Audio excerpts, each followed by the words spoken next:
Saudi আরব প্রবাসীদের দোয়া ও ভালোবাসা শিখতে হলেন মানিকগঞ্জ ১ আসনের গণ অধিকার পরিষদের মনোনীত সংসদ সদস্য এমপি প্রার্থী মোহাম্মদ ইলিয়াস হোসাইন।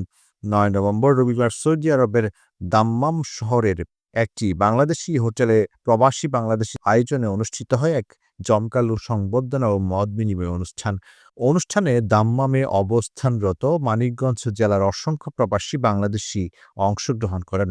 প্রবাসীদের প্রাণবন্ত উপস্থিতি ও আন্তরিক ভালোবাসায় উজ্জীবিত হয়ে ইলিয়াস হোসাইন বলেন, আমি রাজনীতি করি জনগণের অধিকার ও দেশের মানুষের মর্যাদা রক্ষার জন্য।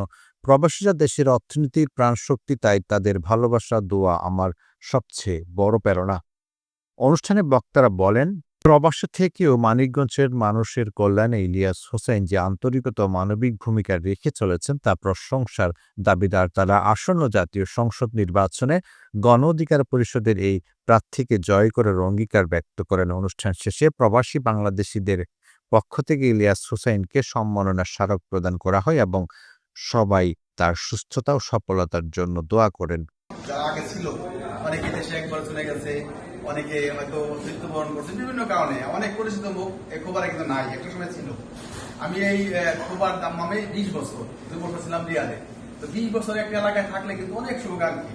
আমি আজকেও গেছি দাঁড়াটোরে ওই সাইডে গেছি, অনেক সাথে কিন্তু মোটামুটি পরিচয় হয়েছে, দেখা সাক্ষাৎ হয়েছে অনেকদিন পরে।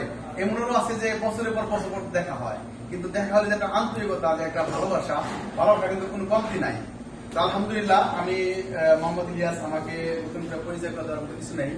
তো আপনারা সবাই খুশি হবেন যে আমি কিন্তু একটা রাজনৈতিক দলের সাথে যুক্ত হয়েছি, বাংলাদেশ গণ অধিকার পরিষদ। তো বাংলাদেশ প্রবাসী অধিকার পরিষদ করার সুবাদে গণ অধিকার পরিষদের সাথে যুক্ত হওয়া। তো গণ অধিকার পরিষদের সম্মানিত সভাপতি জনাব নুরুল হক নূর, উনি সৌদি আরবে আসছিল, উনি দাম্মামে আসছিল। হয়তো আপনারা সবাই দেখতে পারেন নাই, ওই সময়টা একটা ক্রিটিক্যাল মুহূর্ত। রবিউল হকের পাঠানো তথ্য ভিডিও চিত্রে PIB ৭১ টিভি।